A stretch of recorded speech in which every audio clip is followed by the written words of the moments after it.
Welcome to the Post Credits Podcast, where we talk about movies after the credits roll. My name's Jesse. My name's Max. And I'm Logan. And today on the weekly spoiler review, things are going to get a little bit quirky at night as we go into the horror sequel, Five Nights at Freddy's 2. Yeah, big year for sequels. Yeah, seems Horror like ones it. especially. Yeah, we had Black Phone 2 on the podcast earlier as well. So That's this is the right. second horror sequel that we're reviewing. We had Zootopia 2. We had the second Wicked. We had It's true. Yeah, quite a A few. lot of sequels out. Tron Ares, that was the third one, but it still counts. Yeah. So, as mentioned, this is the sequel to the 2023 movie Five Nights at Freddy's, which is based on the video game series that started in 2014 and has gone on until the present. Called, you guessed it, Five Nights at Freddy's. Yeah, there's like 11 or 12 Five Nights at Freddy's games, I believe. Yeah. Or It something like that. I don't really know. depends too if you much count about that. spin-offs. Do you count FNAF World? That's 16. Freddy in Space 2. No, it's 16. It's 13. that's a whole thing. Freddy in It's a lot. Space 2 is 14. It's a lot. There's a lot. So the 2023 movie was directed by Emma Tammy. She's back to direct this one. It starred Josh Hutcherson as a character named Mike Schmidt, who had to work Five Nights at Freddy's. Yeah, I know. Thank God it wasn't 5 hour shift at Freddy's, because that would have been something else. And then we had his sister, Abby, played by Piper Rubio. And Piper Rubio played his sister. I didn't have anything more to say about Piper Rubio. Yeah. In case you guys didn't catch it, she plays his sister. Yes, she plays his sister, Abby, played by Piper Rubio. Then we also had Vanessa, who was ostensibly the love interest in the movie, played by Elizabeth Lale, who was revealed at the end to be the daughter of the serial killer from the games, William Afton, played by Matthew Lillard. In that first movie, Great casting. Yeah, great casting, by the way. Matthew Lillard, Stu in Scream. Billy was played by Skeet Ulrich, who also plays a role in this movie. I know, spoiler, but he plays a role in Five Nights at Freddy's 2. Speaking of which, we saw the trailer for. Yeah, we did. Yeah, the trailer for Scream 7 played right before. Yeah. It's true. It was less the trailer, more just the whole movie in 2 minutes. Yeah, I remember Yeah. you turned to me after. It's like, I think I just saw the entire movie. You did, I'm sure. I mean, with the exception of that they don't 100% spoil that Matthew Lillard's 100% coming back. Yeah. So, I mean... and basically in that first movie, Abby and Mike befriend the animatronics from FNAF 1. That is Freddy, Chica, Bonnie, and Foxy. And yeah, things go swimmingly. They don't, but we can pretend that they do. And now we've got a sequel written exclusively by the creator of the game, Scott Cawthon. Oh, that's who that guy was? Yes. Yeah. Creator Oh. of the game, Scott So I Cawthon. know it's going to be lore accurate. Oh, God. This is officially canon, everyone. Yeah, get your lore glasses out. We're gonna go on an Easter egg. Boy, hunt. will I have Grab a lot your to Matt Pat plushie and your glass of milk, because we're diving right in. Yeah. Boy, do I have a lot to say about his writing. But we'll get to that. We'll get there when we get there. We will get there. Y'all have anything else to add about the first movie or the second? I saw the first one because Oh, we forgot to someone ask the leaked question. it on Discord. Yeah, I And thought I that was was bored. crazy that you said the first movie leaked on Discord. We forgot to It ask was the in question. 360p, but you know, How did you guys hear about this second movie? I saw a tweet about it What? Where? on Twitter. No, I meant when. What? A while ago. Okay, Max. Yeah, since it was first announced, I remember when the first one was announced, Probably which feels didn't. kind of crazy to say. The first one was announced in 2014, so Yeah. do you remember that? Or like the first, when they made the recent developments on it, like when Josh Hutcherson was cast and all that. Yeah, the Five Nights at Freddy's movie was in production hell for a solid 8 years. Yeah, but like until it got bought up by Blumhouse, and then Chris Columbus exited as producer at a certain point. Yeah. It was a horrifying ordeal, and they wrote like 12 or 13 scripts for this thing, and eventually it came out in 2023. I heard about the second movie a little bit before it was announced, actually. That's not to say that I have insider information. I don't.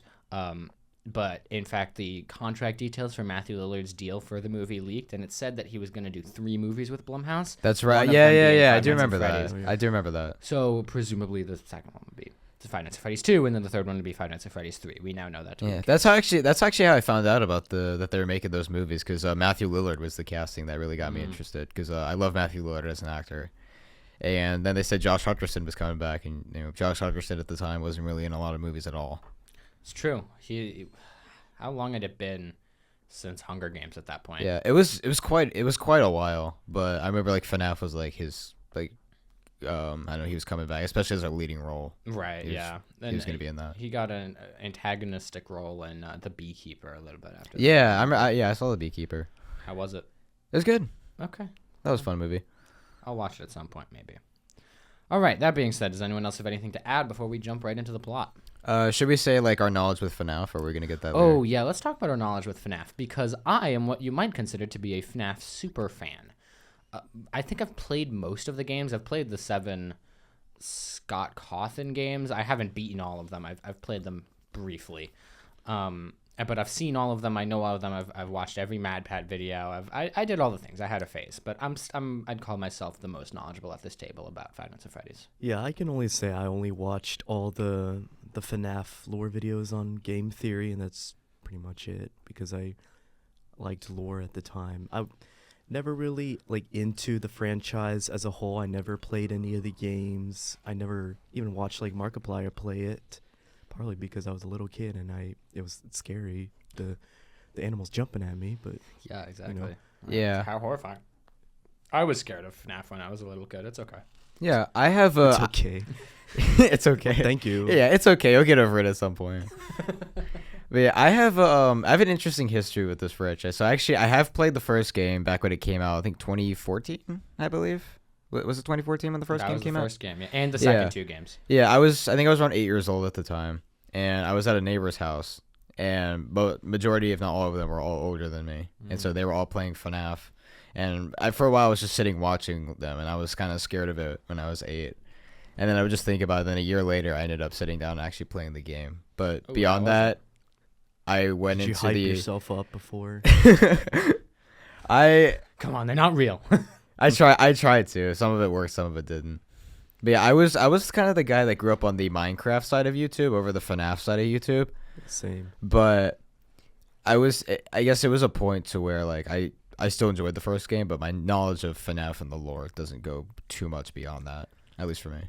I just remember fond memories of playing the first game and being scared by watching other people play it rather than myself playing it, which I thought was kind of funny. But sitting in the control room and going through the cameras, I remember doing that stuff. I just remember the lore is so crazy and complicated to me that there are little random details that I know that I could point out to Max during the movie, oh, that's such so-and-so. Right, And, oh, that's right. so-and-so's sister and brother, whatever. Sure.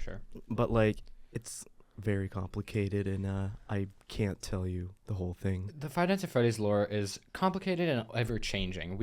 I could tell you everything that I know about the Five Nights at Freddy's lore, and every single detail could be moot tomorrow. It really, there's no real way to explain the FNAF lore, so I'm not going to. But if stuff comes up, if there are Easter eggs or whatever, I'll point them out that I remember at least. I haven't marked down every Easter egg, but the ones that I can remember, I'll mention. Which were a lot of them.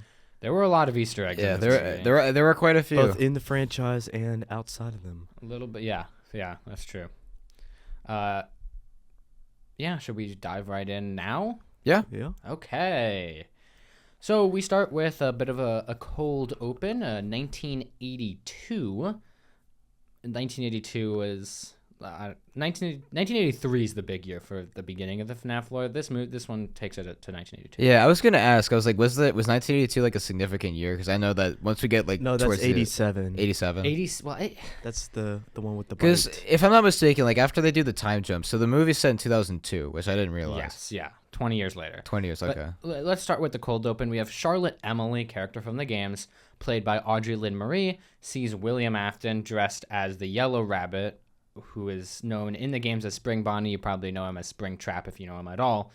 She sees him lure a child into the back rooms. That's how William Afton killed his victims. That was not only in the games but also in the first movie.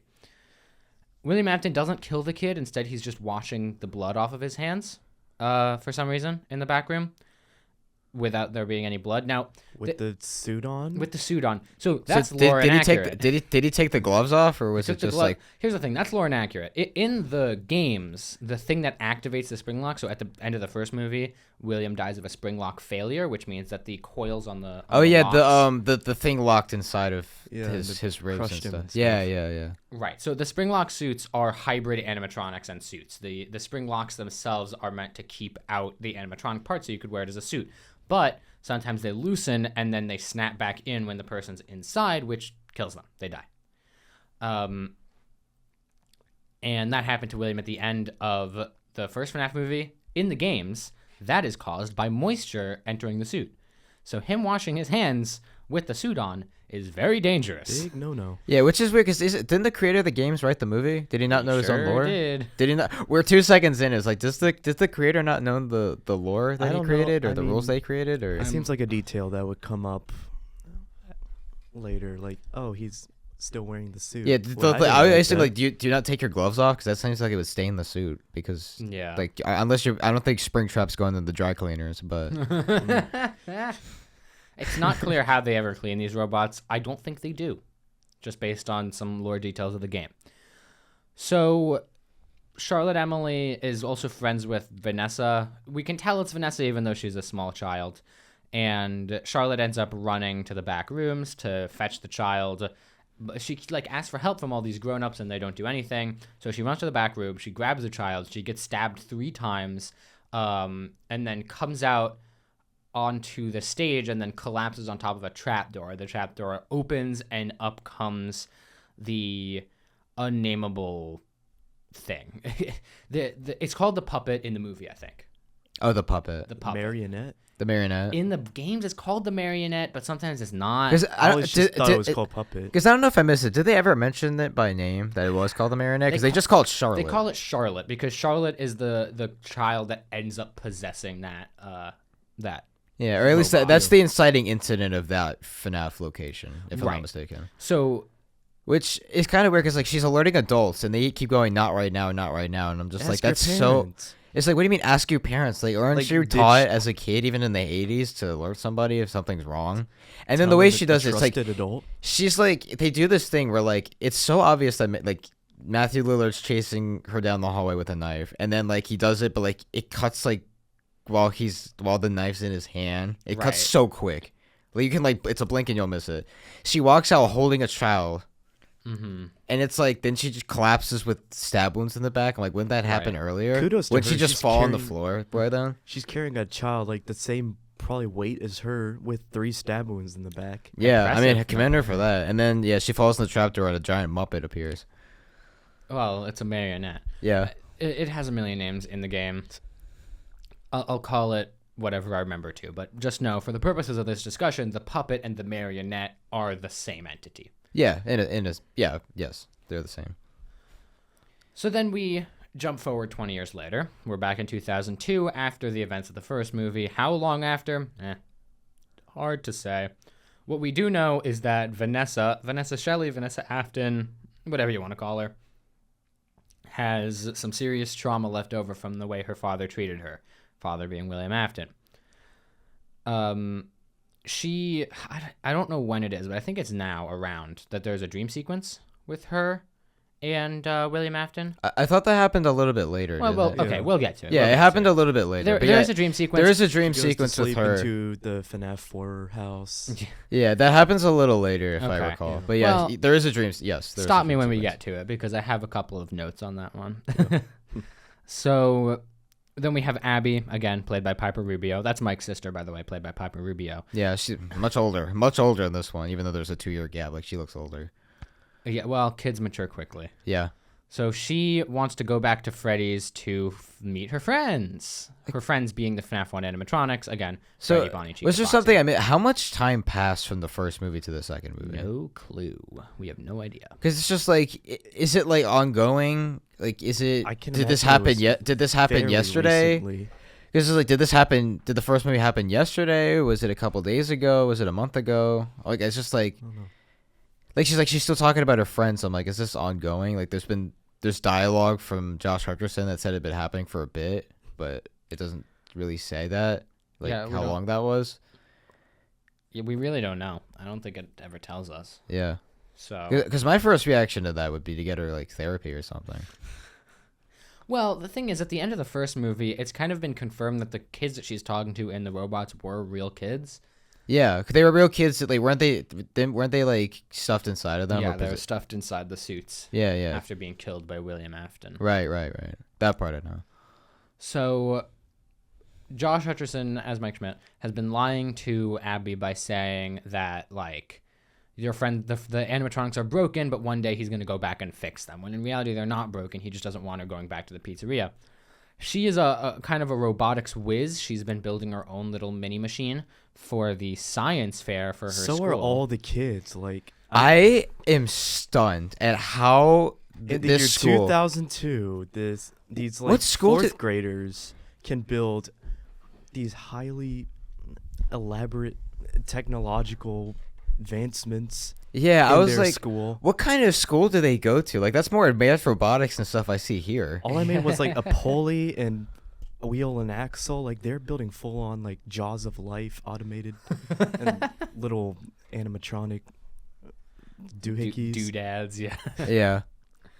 So, yeah, eventually one of the kids says, like, oh, Abby, you should just go and fix the robots yourself. And so she does, but what she finds out is that the FNAF animatronics do not have souls in them anymore. I guess not. Yeah. No. Hard 'Cause to say what Because really happened the there. thing is weird because like she's on this like right she was on the school bus like right before that happens where she gets to school, and then she like tells this really detailed, elaborate, intricate story. Oh, yeah. That's essentially the first movie. Right. And then one of the kids like, "You're weird. You're crazy." And then one of the other Ooh, kids, some conflict set up. and then the other kids, "Do you want to eat lunch?" I'm Conflict just like, solved. what? Like, okay, Okay, cool. that's And it's like, quickest and then she gets off the conflict. bus with this one kid. They don't believe me. If I heard a detailed story like that, like, wouldn't you at least have some sort of like, you don't just conjure up something like that? Yeah, hope you're sitting down and listening to that, because that was really a bombshell of a conflict. Yeah. And then Really, even more really so, she gets to intense. the classroom where the science teacher is played by Wayne Knight. I haven't seen him in a movie in forever. Which, if you don't know his name right off the top of the bat, or like right off the top of your head, he's the guy, he voiced Al, the weird human guy from Toy Story 2. And then he also played Dennis Nedry from Jurassic Oh, Park. that's right. The password guy, then the guy who gets killed by the Dilophosaurus with the the Barbasol the shaving cream. Yes, That guy. the can of shaving cream that he hides the dinosaur feed eye in, yeah. Yeah, so yeah, he plays the science teacher there, and it's basically like I remember there's this one part where he goes up to Abby about what she was doing for the science fair, and then purposely crosses her name off. Right. He removes her from the science fair, which Oh. will become important later. Oh no, oh no! If that was me, I would have been jumping for joy. So, after that, Piper Rubio goes to the FNAF restaurant, and so she's disappointed that her friends aren't there. The souls have exited the body, and instead she gets a Faz talker, which is like a green box with Toy Freddy on the front, and it's supposedly you talk to it, it talks back. It doesn't work. It's from the 80s. Yeah, there's a lot in that scene that was very, because then Josh Hutcherson joins her, I think. Yes, Josh Hutcherson And joins her in the piece. So they do a thing where he's trying to calm her down, obviously, like big brother, older brother to younger sister. He's behind a kiosk, and then he whips out like orange gummies. Yeah, orange is that gummy what that thing candy. was? Yeah, Orange gummy candy, which I know you guys said to me like before we recorded that the creator of the game, once he makes a joke, he tells it twice. He does that with it. The orange candy's Yeah. brought up Yep. later in the movie. Yeah. Yep. And That's this not even a joke. That's just an object. yeah, and then they do a reference where Josh Hutcherson grabs a Freddy plushie, presses it, or. I was The Verbalase stunned Voice that they did clip that. that got popular on TikTok The FNAF was beatbox in guy, the yeah. movie. Yeah. His name's Abdul Cease. I couldn't believe what I was watching. I remember the theater the theater me and you were in. I remember they were. I Just know laughing. that's such an obvious Easter egg that everybody will know, but I was still like, whoa. Also, Yeah, I just saw that. I was like, really? I didn't get why Mike was offering her orange gummy candy because that shit expired in the 90s at the earliest, you know? Yeah, I was like, It looked pretty fresh in the bag, I will say. I don't yeah, know that's what that's some preservatives they had that's back like the then. orange candy of everlasting life or something. Like there's no mold, any nothing. They had them Fallout preservatives. So yeah, if you what Max said about the writer of FNAF, Scott Cawthon, when he finds a joke funny, he says it many, many times. If you're familiar with the exotic butters gag from Sister Location, that's this essentially. Yeah, yeah. Because the joke there is that he's trying to like Josh Hutcherson's trying to calm her down by saying like, oh, like you won 1 million tickets or something, I'll get you something. And that's when she notices the green box that's on the ground, which eventually becomes really important later on, which we will most certainly get to as we talk more in depth about the plot and what exactly that means. So at that point, Mike Schmidt and Vanessa are on a date, and Vanessa says that she's been having all these bad dreams, and Mike suggests to her that she try to do this dream theory thing. Dream theory is from the first movie. It's also a reference to a very popular theory around the era of Five Nights at Freddy's 4. Basically, it states that in your dreams, you remember everything. You just need to know how to look for it. So if you just keep going back to the same place in your dream, eventually you'll uncover new information, which is what the first movie is predicated on. And he suggests that she do it for herself, and so she does. And I think this is when we get the dream sequence. Yes, and also another thing to note, again, keeping the theme of the writer, making a joke once and laughing multiple times, or thinking and doing it multiple times. Laughing multiple times. I only it ever was laughed- so funny the first time that like the next 5 times that happened, it was even better. I only But laugh yeah, once whenever a joke is made. But yeah, then the restaurant, for some reason, Josh Hutcherson thinks it's a smart idea to not eat bread over a plate. And then the waiter comes and scoops the crumbs off. Yeah. Which I was like, that's mildly amusing. And then they do it Vanessa does the same thing. and they do it a second time. And then Josh Hutcherson goes, So oh, is- yeah. I'm They like- they do that a lot here. It's like, I'm like, cool. is it going somewhere? Is the waiter going to be important? I guess not. Yeah, I was like, It- I it guess, just does I that, guess I not. guess. He just sweeps breadcrumb. Like, there's a plate At right least next to you. build up Just to put a something. plate in front of you. I yeah. assume the waiters eat it on their break time. Yeah. But yeah, following that, yeah, we do get the dream sequence. The second and final scene that we With get with Matthew Lillard as William Afton. Which, The best actor in this movie gets maybe 2 scenes. yeah, barely. which is Like infuriating, 1.5. which is infuriating that he's in it so little. But well, I'll elaborate more later on So why. basically, the dream sequence is Vanessa running around her house, switching from her adult self to her child self while being essentially chased by her father, William Afton. Eventually, she finds herself in the storage closet. The storage closet is a location from all the FNAF games that's in the pizzeria, but when it comes to being inside a house, it's in Five Nights at Freddy's 4 and some of those 8-bit sections. And within that storage closet is, for some reason, Circus Baby. Now, if you don't know who Circus Baby is the Freddy of Five Nights at Freddy's sister location. She is the mascot for whatever sister location was being built up in the 5th Five Nights at Freddy's game. She is in that one shot for like 2 seconds And max. she does not dispense Yeah. ice cream. She does not dispense ice cream, and she does not come back in the movie. It's just to be like, look, it's Might Circus be in Baby. another movie. somewhere. Right? Yeah, at some point. Yeah. It's like they will definitely be seeing that again. Not in this movie. Yeah. Chekhov must have lost his gun. But In yeah, the storage closet. I will say though, in this one scene where like they do the flashback, some of it's kind of cool. Some of it was a little over, like with the all the doors flying off, which like that's quite an interesting hallway. How all the doors almost touch when you open all of them. It's like, who's the architect? It's that like built who's the that? architect? But like when you get a little bit of like Matthew Lillard being menacing William Afton, it's You it's take cool. every It's cool. second of it. It's cool to see, especially like when Vanessa goes to the front door and she turns around, and he's like slowly walking down the stairs, Right.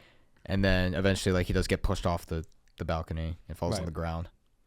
Very it's like, Halloween. You get like a teeny little bit, but it's just like that's the last time you see Matthew Lillard in this entire movie. Which in the first movie he was in toward the beginning, and then he showed up as Springtrap, and that was it. Yeah, he showed up as a character named Steve Raglan Yeah, at the beginning. So yeah, and then he's really good at the end of that movie. I agree. So we get this little bit about the show called like the Paranormal Scoopers or something. Yeah, it's a show that wasn't Abby watching it on the TV. Yeah, Abby was watching it on the TV, but now we get to see the people from it go to the Five Nights at Freddy's franchise location. That's true of the location. So it's not technically. So Five Nights at Freddy's 2 has a really dumb story because for some reason it takes place before the first Five Nights at Freddy's game, despite the fact that all of the animatronics have been new and renovated, and all of the old animatronics are withered and old, which suggests that there was a location before that location. But in this movie, the Five Nights at Freddy's 2 location is the original location, and then the Five Nights at Freddy's 1 location is the franchise location. So they're going to the original location, which we have not yet seen. Don't be embarrassed if you have to click -5 to hear all that again. Yeah. I didn't catch any of that. If you found Anyways, yourself zoning out and my voice became a constant droning in your ear, Please leave a comment. Yeah. Do you want an episode that's just me raving about Five Nights at Freddy's like a lunatic? Best of Jesse ranting. Yeah, We have enough if you want a episodes. compilation, leave a Compilation? compilation. A compilation. That's what we'll yes. title it. Yeah. A compilation. The Jesse Compilation. Merger the two, I guess. Yeah. So they say that they're meeting up with this guy named Mike. We're supposed to believe that's Mike Schmidt, but then we get there and it's Michael, played by Freddie Carter. If you know the games, you know that this is Michael Afton. Yeah, You and it know answers that question from the first movie that a lot of people thought that Mike Schmidt was the replacement for Michael Afton, and they were altering the lore a little bit. If you're somebody, well, I'm assuming you've watched the movie if you're listening to this, but that's not exactly the case. Like, this movie proves Michael Afton is a separate person, Mike Schmidt is a separate person. Another lore note, in Five Nights at Freddy's 1, the name on the check at the end of the game is Mike Schmidt, which is where that name comes from. However, it's widely believed that that character is actually Michael Afton under a false name. Why he named himself Mike while trying to conceal his identity? Who knows? Probably not a good idea. And Would've then never also, guessed. he does it once here and he does it later again, that when Michael Afton shows up, he just spawns. He's just there. Literally just spawns in. They just, He in the spawns. flashlight, just, Like, like, there's like a creepy kind He of pressed start game, smile. and there he was. Yeah, and the leader of that group is played by McKenna Grace. McKenna Grace. Her name's Lisa. Lisa, And yeah. she breaks off from the group to go investigate the downstairs area, which is inhabited by the puppet. Now, next to the puppet's box is a music box. That's a mechanic from the game. In the game, you have to wind up the music box through the camera interface in order to keep the puppet sedentary for the whole night. Similarly in this movie, but she turns off the music box. You know, if you know FNAF, you know what happens next.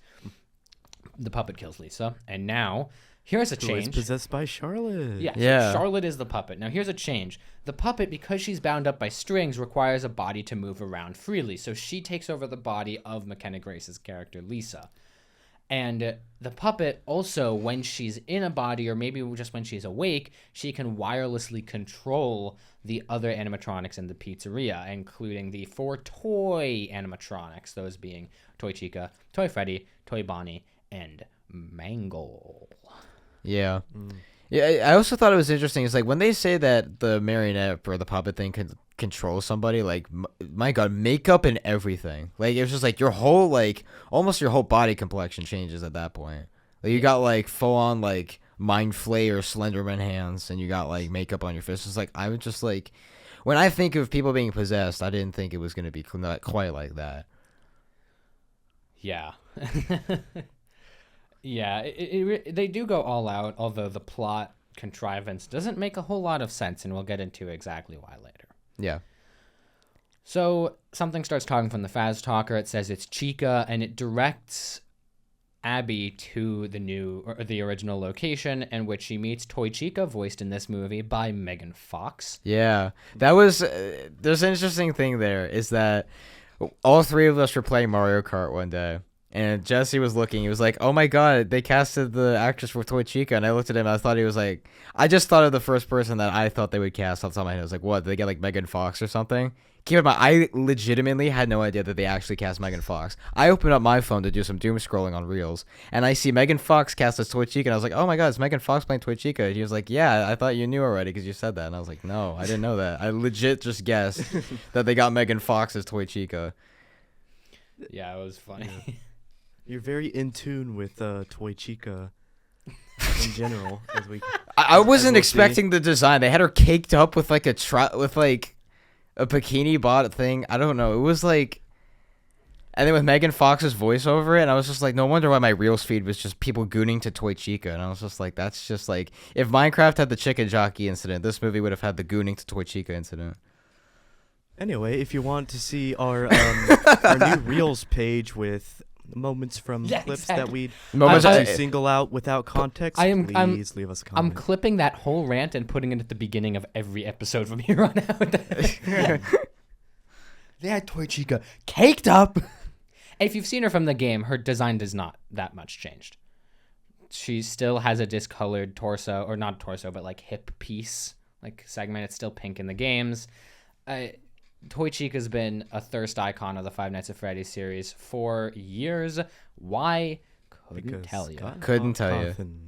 Scott Cawthon, yeah. I guess. I'm telling you, Megan Fox's casting does not make that any less helpful. So they fix Abby's science project, and she goes back home, and then Vanessa visits to talk about the dream, but then she runs into Abby, and then Abby shows the project and says that Chica helped, and so did Toy Freddy, but his fingers were too fat. That's a reference to Ultimate Custom Night, in which Freddy's fingers are too fat. Toy Freddy's fingers are too fat to press the buttons on the game that he's playing. Yeah, I thought that was a funny line, I will say. It was mildly amusing. And then, if you're wondering like what exactly her science project was, it was a robot with like a with like a Chica, Like a clear plastic Toy Chica Casing, yeah. Yeah. Yeah, so she goes to the science fair expecting to have a table, but there's not one set out for her, so Wayne Knight takes her Why'd project. she expect to have a table? Like, she saw her name get crossed out. I don't think she knew that it was getting crossed out. That's kind of the impression I got, but... Maybe. And like if you see a teacher with a pen going like that, staring directly at you, like, yeah. yeah, you're just like, That's you. I mean, yeah, I'm assuming something having to do with me is getting crossed off. Maybe so. So Wayne Knight takes her project, smashes it all over the floor, so she goes back to Freddy's. Or he accidentally drops it, quote quote. But like we all know what he was doing. Yeah. I mean, Al from Toy Story 2, owner of Al's Toy Barn, would not approve of that. Just saying. So she goes back to Freddy's to, like, I don't know, get comfort or something. Mike at this point has gone off to talk to Henry Emily, played by Skeet Ulrich. Henry Emily, in the games, is the father of Charlotte Emily, who possesses the puppet, ostensibly. Same thing here. Henry Emily was also a business partner of William Afton for many, many years. Right, that's what his name was. I tried to tell him, oh, wait, that's Afton's business partner. It was on the tip of my tongue. It's Henry. Henry. So thank you for... No problem. reminding me I'm that. glad I did something useful with all this knowledge.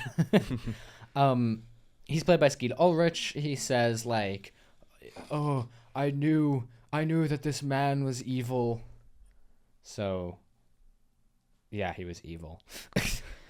Yeah, and for those of you Scream fans, Skeet Ulrich and Matthew Lillard reunion. At least they're not on screen together at all. They're just castings. Like, you know, they're business partners. Of course, you got Stu and Billy as business partners, which is like a little Scream reunion there. They're not on screen.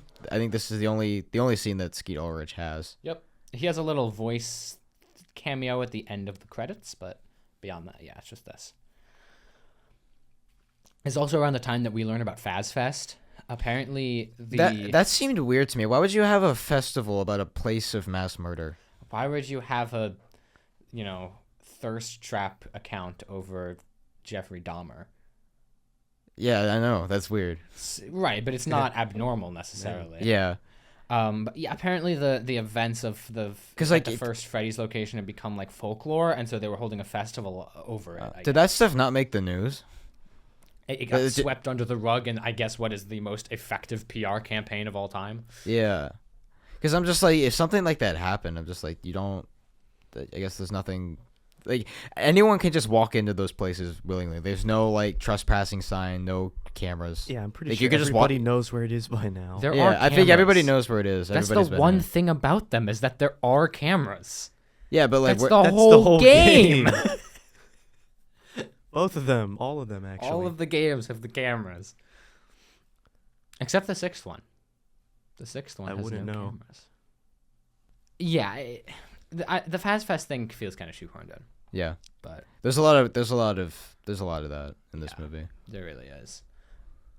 So when Abby gets to the pizzeria, the Toy Chica brings her to like this control room and says like, "Oh, you just need to input a password for us, and then I can go with you." That password is to disable the perimeter lock that prevents the animatronics from stepping foot outside the restaurant, because they shouldn't be able to step outside the restaurant. Vanessa was also there because she got nervous about her dream, or she got nervous about Abby being at the pizzeria.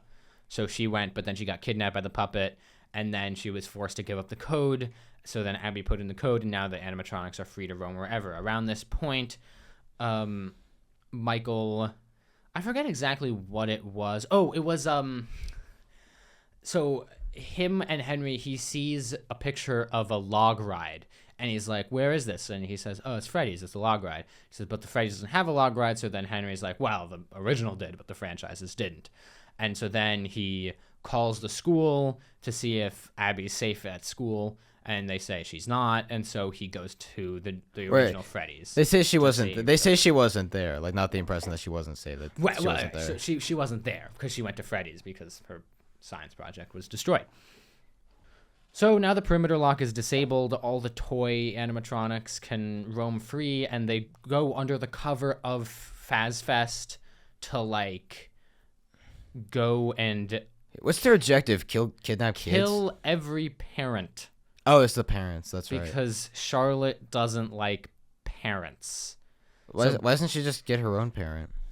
Well, she Well, had she two. Well, she would had have one. talked to them, but she didn't. Yeah. Like, what would they do? Like, she doesn't know though. She's trying to kill people based on the arbitrary distinction of whether or not they have kids. Okay, sure. Yeah, that's this movie. Really, really flimsy motive, but whatever. And this is the part that really doesn't make a whole lot of sense. So, Toy Chica brings Abby home, right? Or first she goes to the school. Right. She goes to the To school. win She the- She goes to the school to win the to science win the fair. science fair. Because Wayne Knight destroyed, and then Wayne Knight goes, "Oh, why that putting someone in a suit doesn't count or something." But then they win the science fair anyway, and then Toy Chica goes and kills Wayne Knight, and then brings Abby home. Yes. And then the other characters are traveling under the guise of FazFest. So we have a Toy Freddy scene. Toy Freddy is voiced by Kellen Goff, the original voice actor for many characters, including Funtime Freddy and Molten Freddy, I think, in the games. And then also Toy Bonnie, voiced by Matthew Patrick, known as Matt Pat on YouTube. I told you that was Matt Pat. Did not sound like Matt Pat. Because that's weird. Like, if you're Matt weird. Pat, and Wait. he did a different voice, which was like, I thought it was Matt Pat. That was Matt Pat. Yes. yeah. Okay. I saw something in the credits that said that it was Matt Pat. Oh. But like, I didn't recognize the voice at all, which I didn't know if you're supposed to or not. It's weird. They definitely changed his voice. Or he changed his voice. I think he I thought it probably was a did girl. his voice. For- Well, I mean, I think Oh, no. he pitched himself see. up. They might have pitched him up a little bit, but they do have like robotic voices. They don't sound like people. They have robotic voices. Except Chica, kind of. Chica sounded a little bit more like Megan Fox, but I mean, Kellen Goff has this very like signature, like raspy kind of fun voice that he does for a lot of his characters. If you look up like Funtime Freddy voice lines, it's kind of Kellen Goff's calling card. But yeah, so Matt Pat. This is the second FNAF movie that Matt Pat's had a cameo in. Yeah. Because Toy Bonnie actually only has like one voice line. Yeah, we'll get to somebody else who also cameoed in the first one, who makes another appearance here. So Chica is going with Abby to her home, and Vanessa thinks that for whatever reason, Charlotte, because she needs a body to inhabit, is trying to take Abby, which doesn't make any sense. So it's like, if she possessed one girl, like, why did that one person have to die if she wanted? Like, there's no reason why she would want to possess Abby other than that she's one of the main characters. Yeah. that's Makes no literally goddamn why. sense. She's already possessing Lisa at this point, and if she wanted a different body, she could have possessed Vanessa. Or if she wanted Abby, she could have possessed Abby when she was still in the restaurant.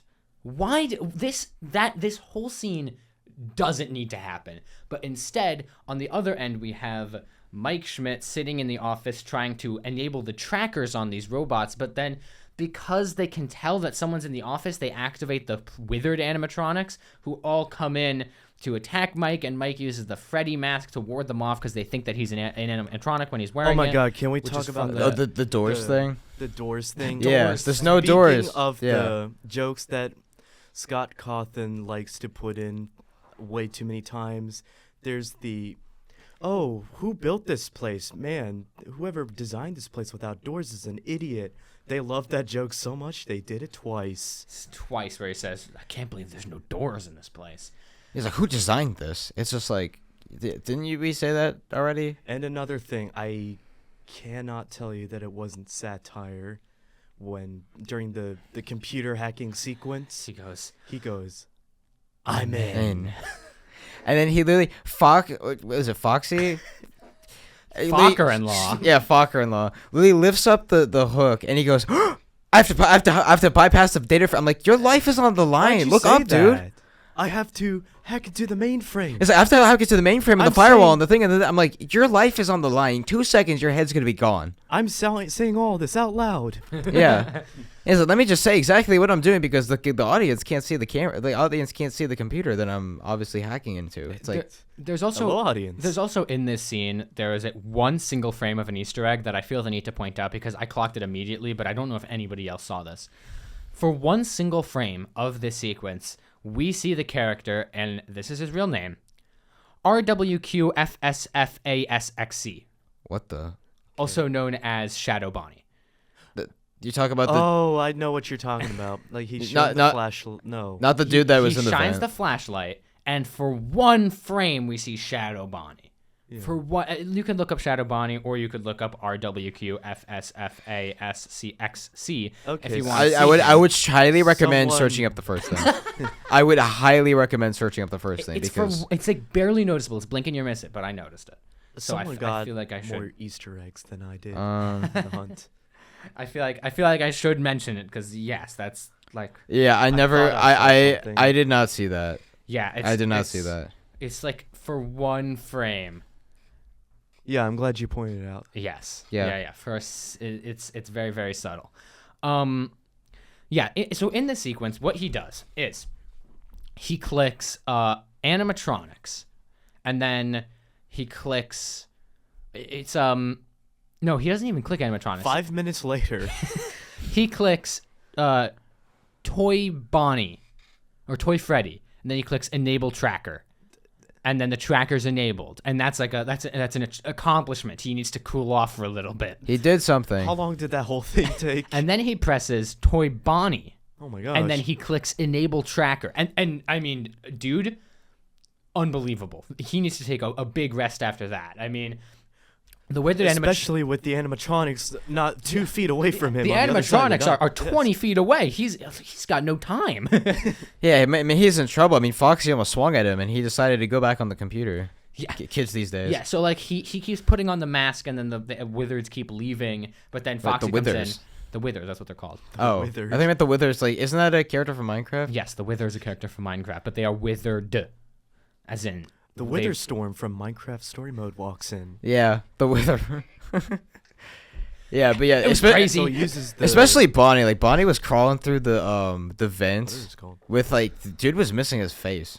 Yeah, Bonnie has no face because they use them for parts. So Bonnie has no face. Foxy has very few things. He has no like hand or Well, I mean, he has a hook instead. Chica has no hands. Yeah, And Freddy just generally looks run down. yeah. But yeah, the withers are the scariest animatronics in the whole series. in my And the opinion. third set of FNAF characters, the iconic FNAF characters in the whole movie. So it's a lot to keep up with if Right. you're trying to keep up with So- all the. So the here's how it monsters. is. Here's the base value. Here's what it is. Okay, I'm gonna break it down for you right now. Okay, the 3 sets of FNAF animatronics we've 4 got. sets. There's only 3 3 right now. sets. There's 3 right now. Okay, right now. Well, I don't think there's a 4th set in this movie. The originals? Oh, The ori- is that already in the, The three? originals are in the 3. Okay, Okay, we've got the originals: Freddy, Bonnie, Chica, Foxy. from the first movie. Right, from the first movie. They're unoperational at the moment. Foxy's never been operational. It's kind of his thing. Then we've got the toys. These are quote-unquote new and remodeled, but in this movie, they're actually the originals. We've got Toy Freddy, Toy Chica, Toy Bonnie, and Mangle. Mangle used to be Toy Foxy, but he was involved in a break apart and put back together thing, and the kids just tore him apart. Whatever that means. Yeah, they mentioned that when McKenna Grace and her crew, Yes. before all of them got killed off by Afton and Charlotte. Michael Afton says kids can be so cruel, which I believe is a reference to flavor text in FNAF World. In case I you're would have just curious. referenced that as he thinks children are cruel, but It's a line from the games. yeah, That's just not like but unintentional. like in the first one where he says, "I'll always come back." Like I know That's a line from the games. Yeah, as I know well, that's a line from the game. Yeah. But yeah, children can be so cruel is also a line from the games. At this point, by the way, Mangle is actively attacking Vanessa while she's in her car, just so that I thought you should know. And then we've got the Very Wizards. poorly. Yeah. The Wizards are, in this movie, prototypes that were used for parts. So we've got Withered Freddy, Withered Bonnie, Withered Foxy, Withered Chica. Makes enough sense. Then there's the Shadows, Shadow Freddy and Shadow Bonnie. We don't see Shadow Freddy. I think we see Shadow Freddy like briefly in the first movie, but I don't know. Shadow Bonnie, again, available for one frame only. So, 3.5. Yeah, cents. sure. So, where were we before we got on this tangent? I do not remember. Mangle I was counting. fights Vanessa Right. in the car. Yeah. Mangle fights Vanessa in the car. Vanessa's going to where Toy Freddy is, and she essentially brake checks Mangle off of her windshield. To Yeah, she quite smash literally into does that. him in the door. Realistically, she would have died. Yeah, I don't care what anyone says. Realistic. And also, how the hell did she drive her car without realizing that there's something moving on it? Yeah, So she eventually did, but Yeah. you know. So back in the office, Mike is putting on the mask, but then it doesn't work on Foxy, and he goes, "I gotta lock in." And then he goes back on his computer. He goes back. He goes back on the computer. Foxy just disappears for a while. He goes back on his computer, clicks system, animatronic wireless connection or something, and then disable. And then that turns off every animatronic. It's like, As if he It's couldn't like- have done that. Like, Why It's like, did wait, you there's do a, that there's in a, the it's like, what do you, first you're place? telling me there's a disable button this whole time? How'd you not know that? oh my god. why do you have to check where they were? He could have done that after. Yeah, you could have disabled it and then been like, oh, this is where they were. Like, what? And Foxy is gone, I guess. Yeah, Right, Foxy just decided not to swing. Foxy's been sedated at this point, and then Also, yeah, I don't care what anyone says about FNAF. The scariest part of FNAF is Foxy. That's the one part of that game that scared me, especially as a kid. Even talking about it now. you don't like Foxy. Even talking about No, Foxy's scary with like the eye patch and the hook and He's like a the pirate. demented fox. Like that's scary. He's a pirate. It's scary. Pirate. Pirate. So then, Mike's like, "Oh, but there's one animatronic still online," and Vanessa's like, "That's not possible. The wireless shuts down all of them." And it's like, Do they? well, why did you say that before we went on this whole tracker bit? Before I manually did everything necessary. Before I had to click 7 buttons. I had to click 7 Wait, buttons. how many buttons? How many buttons? 7 buttons. No. No. Before no. that. Viewers, wind back 5 seconds. Yeah, just click the backspace or whatever device you're watching on. Click the backspace. Oh, or whatever you press to rewind something. Go up to your VCR and hit the rewind button and try to run this back a few more times. Anyway. So Mike's like, I've got the perfect idea. And he drives to the other pizzeria and then asks the FNAF 1 animatronics for help. He's like, I need the help of these robots. Sure. Avengers course. assemble. Avengers assemble. That he believed were dead this whole time. Right. And Yeah. broken. So And, That'd have been really funny if they were just like, nah, we're good. No, we're not gonna help. So then Mike runs back to the house to put the puppet to sleep with a music box that he received from Henry that supposedly helps Charlotte sleep, which he could have done that first. And then Michael shows up. Michael Afton shows up, and he's like, I'm Michael Afton. And then he gives us... Somehow he knows where Mike somehow Schmidt Michael lives. returned. Somehow he knows where Mike Schmidt lives. Somehow no one calls the police in this entire movie, which I find remarkable. Yeah, he's just there with the toy animatronics, and he's like... he's trying to carry on William's legacy. Very vague. It doesn't mean anything because, like, he just takes people into the restaurant so that other animatronics can kill them. Wait, isn't that anti to the original lore, isn't Michael the good guy? Yes, in the original lore, Michael Afton is the protagonist of most of the games, angled at defeating his father, or at least making, like, just finding him, essentially. And then eventually it becomes about trapping him inside so that he can kill him or make him ascend or descend. And 'cause he he's goes the to one hell. that turns purple, right? Michael Afton turns purple. William Afton was always purple. Right.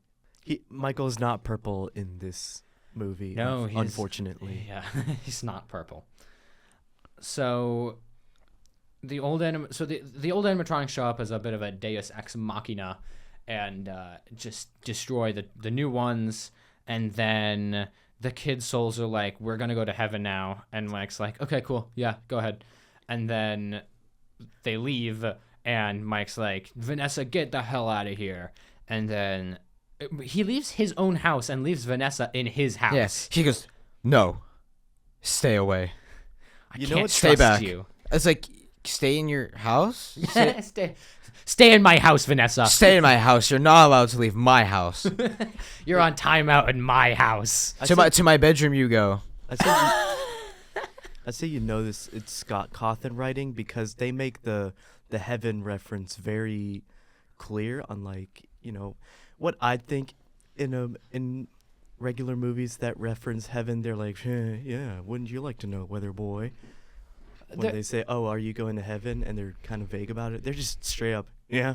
Yeah, we're going. Yeah, Straight we're up to going to heaven. we're going to Straight- heaven straight here. to heaven. We'll see you there one day. No, So he actually actually- says that. The games have a pretty interesting idea of what heaven and hell is. Heaven appears to be like a birthday party, and hell is like a lake where you fish forever. Huh. Yeah. Yes. Interesting. Okay. Allow me to explain something. In Ultimate Custom Night, the 7th game in the Five Nights at Freddy's franchise, if you play with only the character Old Man Consequences enabled, who is looks like a yellow or a red crocodile, and like you beat him, then you go to the scene in which you're alone with him and he's fishing in a lake, and in the background you can hear William Afton in hell screaming. So, it's fun.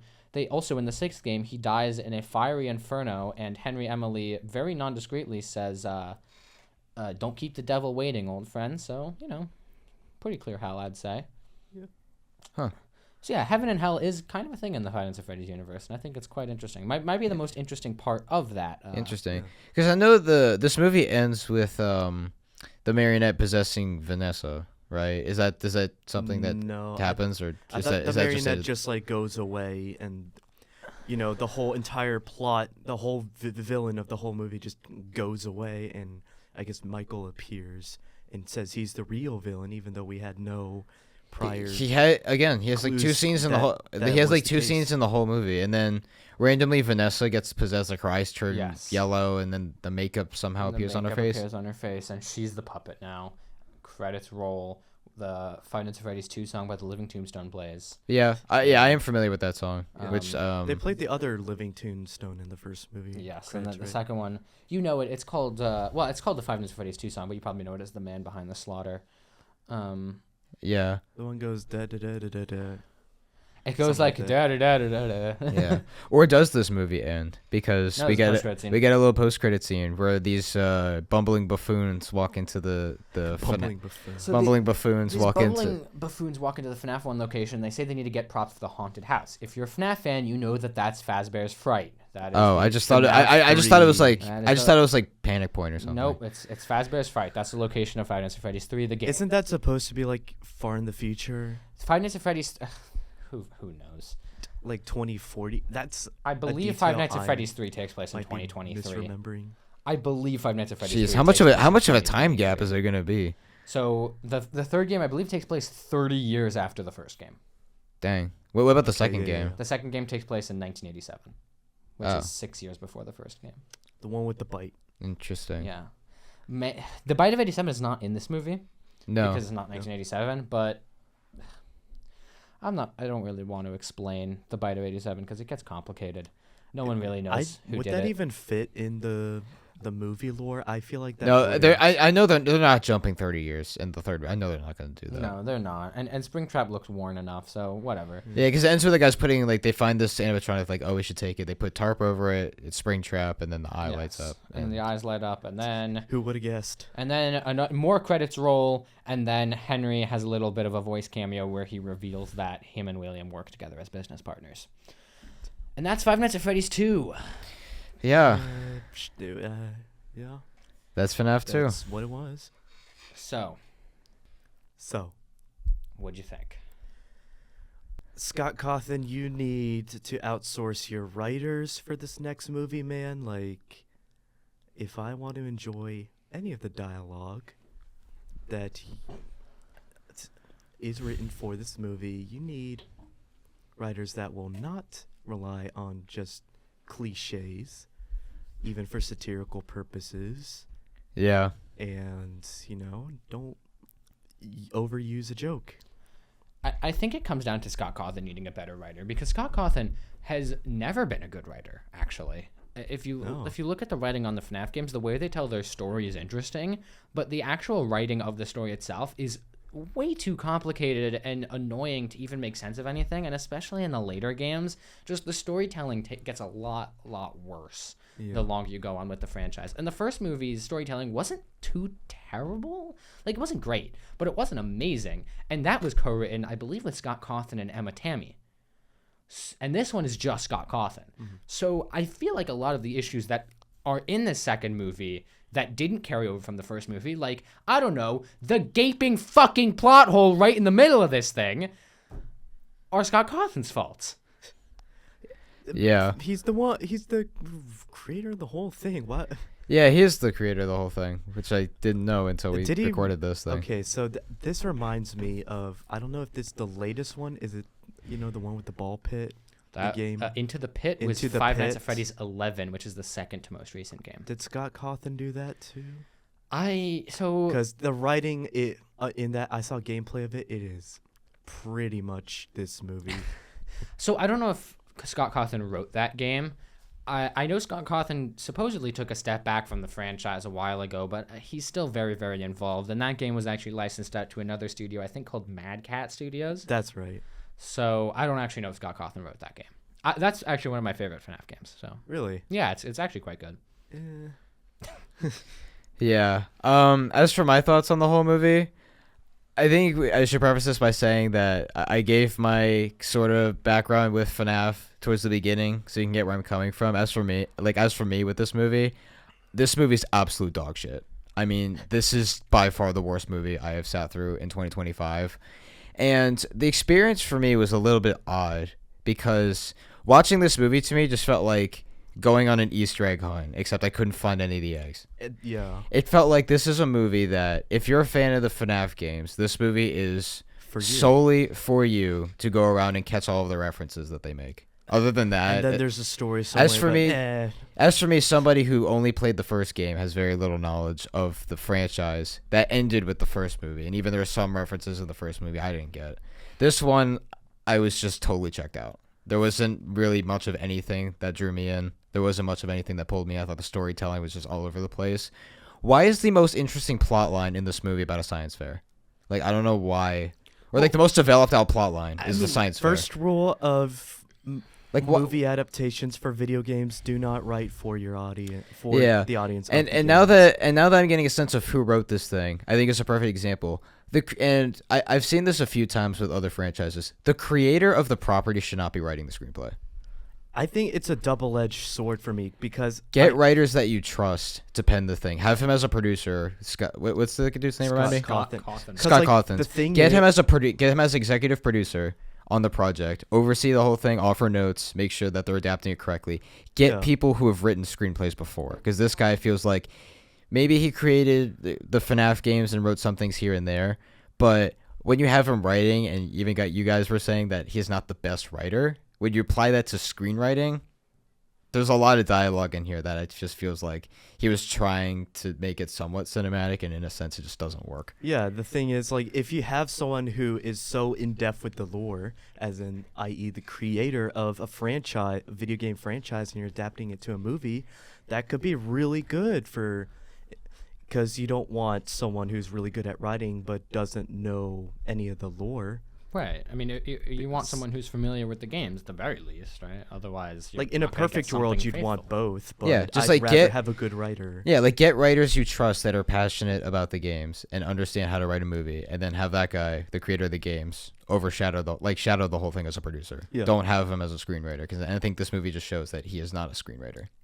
He's not a good writer at all. And this is all the classic Scott Cawthon calling cards. The lore is overstuffed and overcomplicated. Just with the puppet alone, it's like, okay, she's possessed, but then she also needs a body to move around, but then she also is friends with Vanessa, so she's not going to kill her, but then she needs the code that she can hide inside Deutschica for some reason. Yeah, and yeah. she's hung up by the strings, and then with the makeup, and it's like, okay, you've gotten so lost in developing your rules for this character that you've already broken them, because she doesn't need Abby anymore. She has the body, so now you've effectively cheapened what is the best sequence in the movie, or what at least had the potential to be, which is the actual FNAF 2 sequence. And not only that, but you're playing into these cliches of the buttons take too long to press, and it's like, they shouldn't. Like, in order to really appreciate this movie, you have to have no sense of object permanence, because even the idea that when Mike isn't on screen, he's still moving ruins the entire sequence, because he should get it done like this. Yeah. And not only should he get it done like this, he should have known how to actually fix the problem, because suddenly everybody seems super knowledgeable about how to shut the animatronics off when they just didn't think about that earlier. And it doesn't make And sense. now Foxy is there too.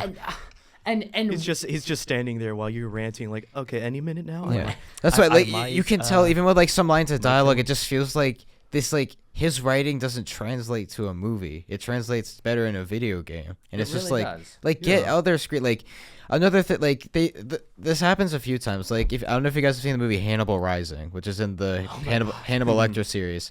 The creator of Hannibal Lecter himself wrote that movie, and it just feels like he didn't understand his own character. And it's just like, I know this movie is a little bit of a different sense to that, but it's just like the creators of these properties, I feel like, should definitely oversee the process, at least like in terms of like story beats and things like that. But when you have him writing the screenplay, it totally shows. It just feels like he got lost in the lore that he created. And if you are a FNAF fan and you did enjoy this movie, and there's a lot of references that I'm sure FNAF fans will get, more power to like comment. Yeah, like more power to you. Yeah. But as for me, as somebody who's not super familiar with FNAF, I'm not a hater by any stretch of the means. Like, I do not hate FNAF. Like, don't. If you enjoyed this movie, please don't come at me. I'm not a FNAF hater. I just don't like this movie very much. Yeah. But I just felt like I was behind everybody else, even on the reference side. That felt like this movie was, in a sense, quote, for the fans. For the fans. But right. they're referencing things that are for the fans. Right. And I think one of Scott Cawthon's big issues, and this came up during the development of Security Breach, the 9th Five Nights at Freddy's game, when he gave notes to the team that was writing it, he gave notes on which Easter eggs to include and not necessarily where to take the story, which I think shows, because this movie is overstuffed with references that don't go anywhere. Circus Baby appears in this movie for like 5 seconds. All these suits are practical. They had to build that thing. Circus Baby is like 8 feet tall in the games. Yeah, which I do love the practical work. Like in the first movie and then this one. Like practical suit, like it's great. There's some stuff where you can see the budget. I mean, I didn't even catch that they were 2 separate locations until like they literally film at the exact same spot. They just swapped the signs out. Yeah. So it's just like, you can tell some of the budget was a little bit low. Well, but the thing is, when they're shooting the new location, the camera is placed on the left side of the characters, and when they're shooting the old location, it's placed on the right side of the characters. Yeah. That's the differentiation between those which 2 places. Odd. That was very strange to me. But at least like interior stuff, it looked like a different place, so that didn't really throw me off necessarily. But I just, some of those choices were a bit odd to me. Yeah, I agree. And also, as someone who loves the casting of Matthew Lillard as William Afton, if you're someone who watched the first movie and was like, man, they really didn't show him much, they doubled down on that. They barely put him in this one either, and it's so frustrating. It's just like you have all your best resources there. Like, this cast isn't, like, you got Matthew Lillard, Josh Hutcherson, even Skeet Ulrich, McKenna Grace. they're all Wayne Knight, which surprised me. I didn't even know he was in this movie until walking in. They're all like barely used, and it's just like there's just a lot of moving parts in a movie that should be very like, why not like Five Nights at Freddy's set it at a like location? Why is the most developed plotline a science fair? I will say, casting wise, like it's probably just me, but Josh Hutcherson and the sisters Piper Rubio. The sister The of sister of Mike Schmidt. Abby, Schmidt. played by Piper Rubio. Yeah. So Piper Rubio and Josh Hutcherson, I thought they were just a little flat acting wise, and I saw that in the first movie, and that may come as a bias towards the second movie that I saw in their acting, but it just wasn't engaging at all. Yeah. And what makes this one frustrating? Oh, sorry, Jesse, were you saying something? No, go ahead. Okay, so I didn't know if you were gonna. I didn't want to interrupt you. Say your thing first. Yeah. Because like for me, what makes this one so frustrating is that after the first movie, which inherently is a movie that I wasn't crazy, I didn't think is very good, but there were moments of it that I thought were pretty entertaining. But this one, they're like, with the trailers and everything, it's, oh, we're going to make this one darker and bigger and scarier, and we're going to have more of this, and we're going to have this, and Ski Ulrich is going to be in this movie, and we're going to have, like, and then you watch this movie, and you're just like, where'd all that go? Like, this is the better version you guys thought of? Because in my mind, it's worse. I feel like the animatronics going out in the real world was a plot point they used for that Yeah. sort of Promise. promise. That promise of the movie is that they're going to be in the real world, which comes to nothing. Which, it does go anywhere. I think regarding Josh Hutcherson's performance, he's hamming it up a lot. Like, he's in the office and he's like, "Oh my God!" Yeah, in the later scenes, but like he's also between him and Abby, that's where it's it written. just falls. It's written far too much like a horror comedy to suit his performance. Yeah. Especially a movie that's trying to go more horror based. The movie's not funny. No, it's not funny. There's no good joke. It's just every joke serves to undercut the drama of the moment. Yeah, like I didn't think it was fun. I didn't think it was scary either. Just a bunch of startling. Which, like, if you want to make it scary, you don't gotta startle everybody 29 times. Like in the end, it feels like it's too, like, it's too conscious of itself as a horror movie. Like, oh, I gotta add comedy to it. It's too It's self-conscious. conscious. Yeah. I hate when movies do that. Yeah. Superhero movies do that so often where they're embarrassed to be superheroes, and it's one of my pet peeves with movies. Yeah. Another Easter egg that I didn't mention, but that I've just remembered. When Piper Rubio, Abby, Mike's sister, played by Piper Rubio, is leaving the restaurant, Right. she gets into a cab when the cab driver is played by Corey X. Kenshin. I was gonna mention this one Yeah, earlier, but he I was forgot in the when first it happened. movie, right? Corey Kenshin is in the first movie. He was a in the cameo as well. the post credit scene of the first one, right? Yeah, well, he was also in the actual movie. Yeah. Yeah, I He's know. one of the main. Yeah. He's one. Ish He's a recurring bit character. Yeah. He's a taxi But driver. He's a taxi driver, Cab and driver, his yeah. bit is that when he looks in the rearview mirror and then something scary happens, he goes, "Oh my goodness!" And that's Chica Yeah, with that's- teeth. his bit. So Chica's beak falls off, which is a thing that actually happens in the games. She rips her beak and eyes out, and when she leaves the stage in the games. Yeah. Also, speaking of recurring bits, there's a bit in which Mike calls somebody or like brushes somebody off or hangs up on someone abruptly, and they say, "What an asshole," and that's the bit. It's happened in both movies now. Or Yeah. like the friend of Mike Schmidt knocks Michael Afton over. Where you think you're going? Yeah, it's like the scene. It's like the ending scene of Get Out. Yeah. You're too generous by calling it a recurring bit. It's just an overused joke. Yeah. It's a quote unquote recurring bit. It's just again, it's a Scott Cawthon thing. Yeah. It's just he thinks it's really really funny, evidently, and it's really really not funny. It's one of those things that it's better as a short conversation. Right. If you know us, like how we think of jokes, Yeah. we tend to overuse them a lot, but you're never gonna see us put it on screen. Yeah, I think I've made the Piper Rubio joke like 9 times this episode, so you know it's not funny at all anymore. So, yeah, anyone else got anything else to add about this messy, Easter egg unruly, hunt. all over the Yeah, place, Easter egg hunt is how I describe this terrible movie. Yeah, Yeah, when I give my rating, I'll say my final Yeah, final thoughts. Yeah. It's it's messy, it's all over the place, and it doesn't make sense, which makes it the most faithful adaptation of FNAF 2 to date. Ratings, shall we? I will start.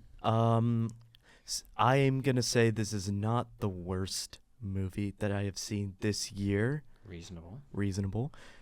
I will give this higher than Wicked for Good with a 1.3. You know what? At least this movie ends.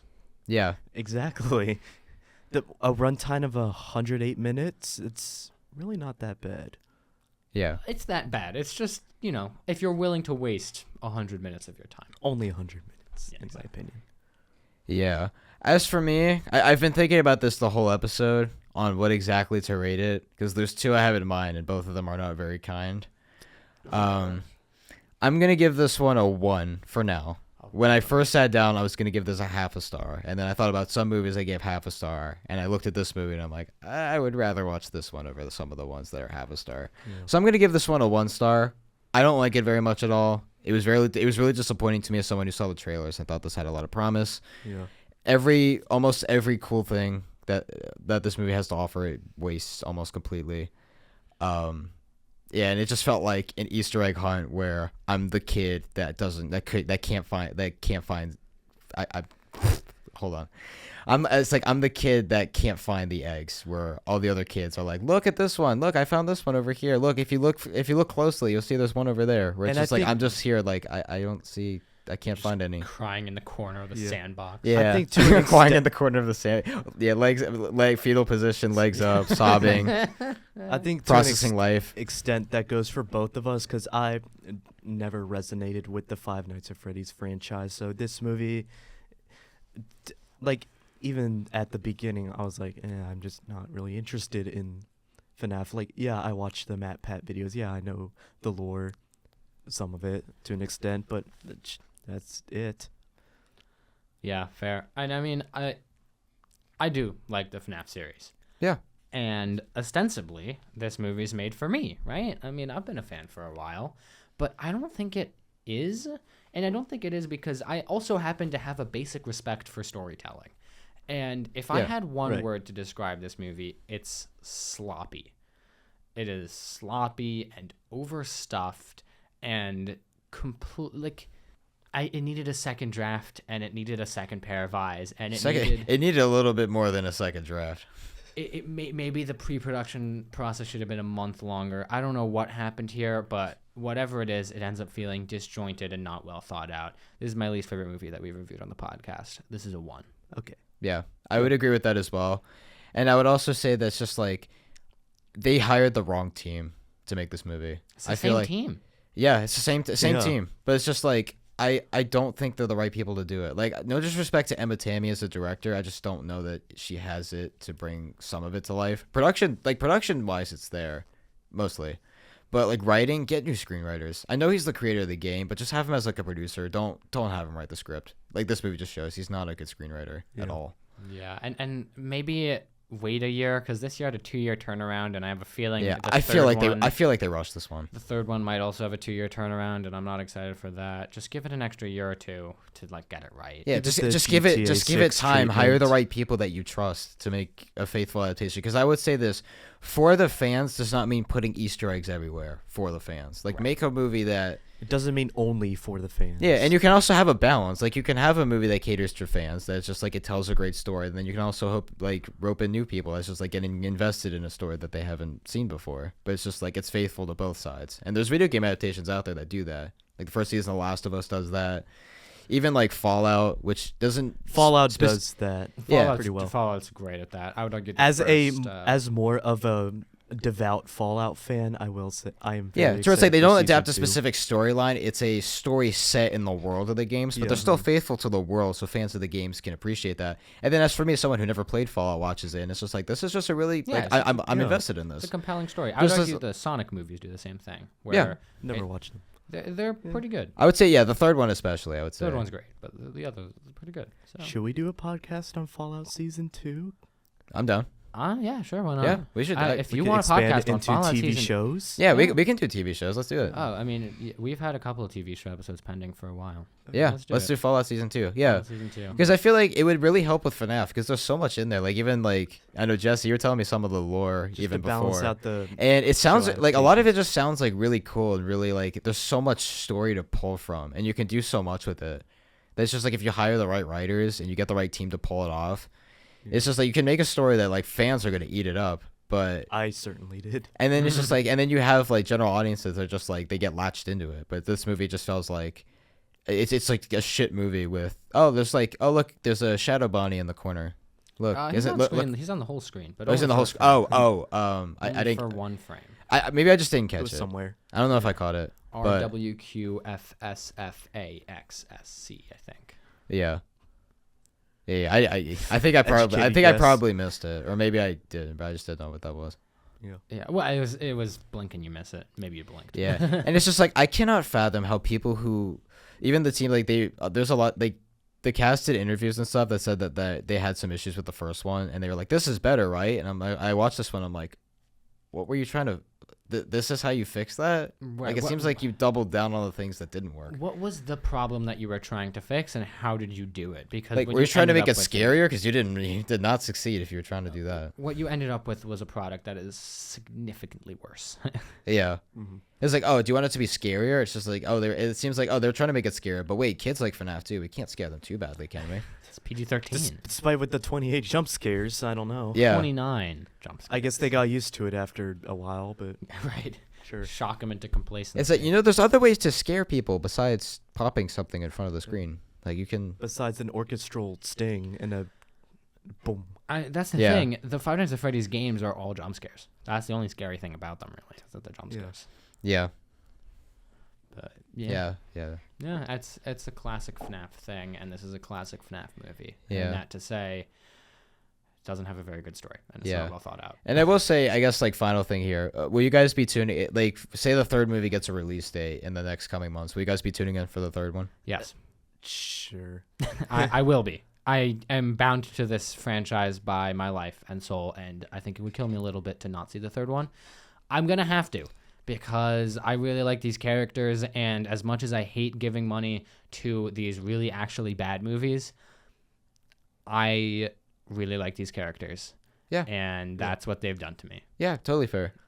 I'm I guess I'll check out the third one. The third one's my last straw. If they waste Matthew Lillard again, if they waste the story again, I will check out. But If they somehow because they have- signed the three movie deal with Matthew Lillard, it ends at the third one. 'cause, So like, if they use him properly, It then I'll does be not like, end at the third one. There's going to be a Fazbear Frights TV show. There's going to be FNAF 4, FNAF 5. yeah. There's going to be Tales of the from the Pizzaplex bullshit. Yeah, I mean, guarantee these you it movies does are not money. end The, debt-free. both the FNAF movies have been money makers for Blumhouse. like if the third one, which I guess Afton would be the main villain, if they somehow only have him in like 2 scenes, then Yeah. Well, they set up the sister location animatronics, so they might be doing another plot on top of that. Oh my Yeah. god. which 3 game in the comments, make a 4th comment. Guess which 5 games are going to be included in the third movie. Yeah. My guess is Five Nights at Freddy's sister location, Five Nights at Freddy's 3, Five Nights at Freddy's 6, and probably Mario Tennis Aces. That's my prediction for the third Alright, FNAF movie. fair enough. Shall we jump into letterboxed plugs? I feel like we've exhausted a lot out of this movie. Kind of squeezed every last bit of lore out of it. Made every joke as many times as humanly possible. Wait, let me Yeah. say Piper Rubio's name a couple more times. Yeah, and remember that she does play the sister. Her name's Abby. She's Mike Schmidt's sister. She's played by Piper Rubio. She plays Abby, the sister, played by Piper Rubio. Anyways, Logan, tell us your letterboxed. my letterbox is Invaded Films, INVADED Films. You can find me there. I have not written reviews yet, but you can just look at the movies that I've watched. Yay. I Yeah. like looking at those movies. My letterboxd is MJ Spiegel, all lowercase. Yeah, my New Year's resolution is to get back to writing reviews. So I don't have a review up yet for FNAF 2 or the past couple movies that we've done on the podcast. But starting in the new year, I will get back to writing reviews. So be on the lookout for those. My letterbox is Threnv, that is THRNV, and to be honest, this is a better review for Five Nights at Freddy's 2 than what I have up on my letterbox, because this one was an hour long, and that one's maybe 3 or 4 paragraphs. But I do have a review up for Avatar: The Way of Water right now. So, if you're interested to see what I have to say about that movie, check me out. All of that being said, roll credits.